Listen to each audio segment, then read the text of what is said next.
ដ្ឋកិច្ចគឺជាទីផ្សារសម្រាប់មនុស្សលោកសម្រាប់ពិភពលោកយើងនេះទាំងមូលបើគ្មានទីផ្សារក៏គ្មានសេដ្ឋកិច្ចដែរបើគ្មានសេដ្ឋកិច្ចក៏គ្មានទ្រព្យធននោះដែរចឹងហើយសេដ្ឋកិច្ចគឺចំណូលឲ្យទ្រព្យធនតែពិភពលោកយើងនេះបើសិនតែមានតែទ្រព្យធនមានតែសេដ្ឋកិច្ចតែបើគ្មានមនុស្សជាតិតើយើងអាចរស់បានដែរទេមនុស្សជាតិពឹងលើជាតិសាសនាព្រះមហាក្សត្រចុះបើយើងបាត់បង់មនុស្សជាតិ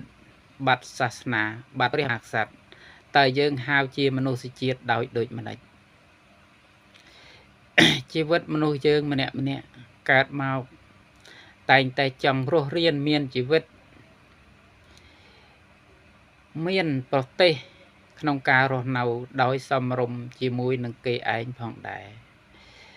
តែបើសិនតែយើងគ្មានប្រទេសតើការរស់នៅរបស់យើងរស់បានដែរឬទេពិតមែនណាស់ថារស់បានប៉ុន្តែពុំមែនរស់បានដោយសិទ្ធិសេរីភាពនោះទេគឺរស់បាន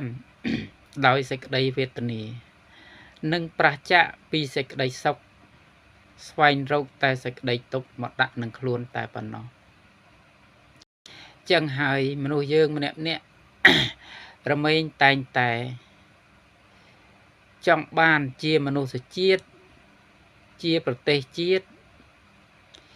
ជាពុទ្ធសាសនាព្រះមហាក្សត្រជាជាតិដ៏ឧត្តមសម្រាប់មនុស្សយើងម្នាក់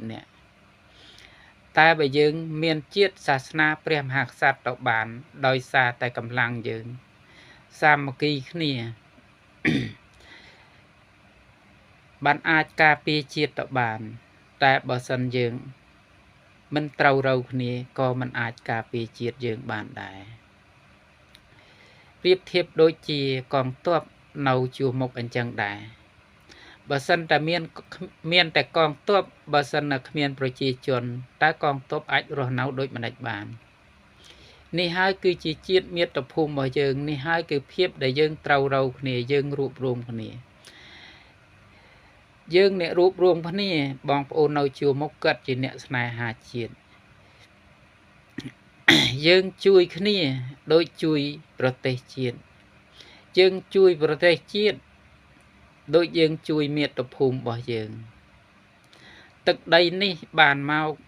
ពុំមែនដោយសារគេឲ្យឬសុំអង្វរគេទេគឺបានមកដោយសារដូនតារបស់យើងដូរសាច់បង្ហូរឈាមស្រស់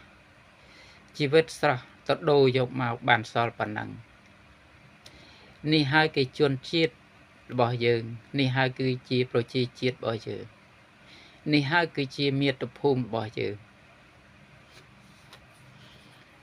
ពិតមែនថាមាតុភូមិរបស់យើងវារៀងក្រខ្សត់បន្តិចមែនប៉ុន្តែយ៉ាងហោចណាស់ក៏យើងមានភាពឧត្តមឧត្តមក្នុងជាប្រទេសមួយនឹងគេដែរតែបើសិនយើងបាត់ប្រទេសយើងគ្មានជនជាតិទេគ្មានសញ្ជាតិទេ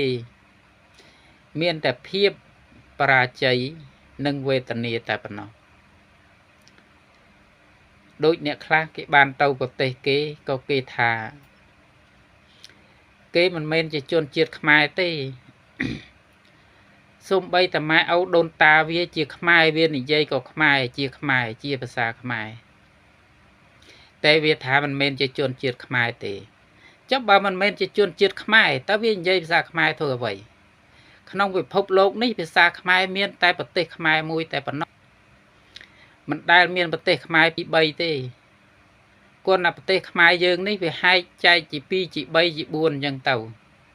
ញ្ចឹងហើយអ្នកនៅប្រទេសគេអ្នកនិយាយភាសាខ្មែរគឺអ្នកជាខ្មែរហើយមិនមែនជាជនជាតិណានោះទេគឺជាជនជាតិខ្មែរតែមួយតែម្ដងពិតមែនទេបងប្អូន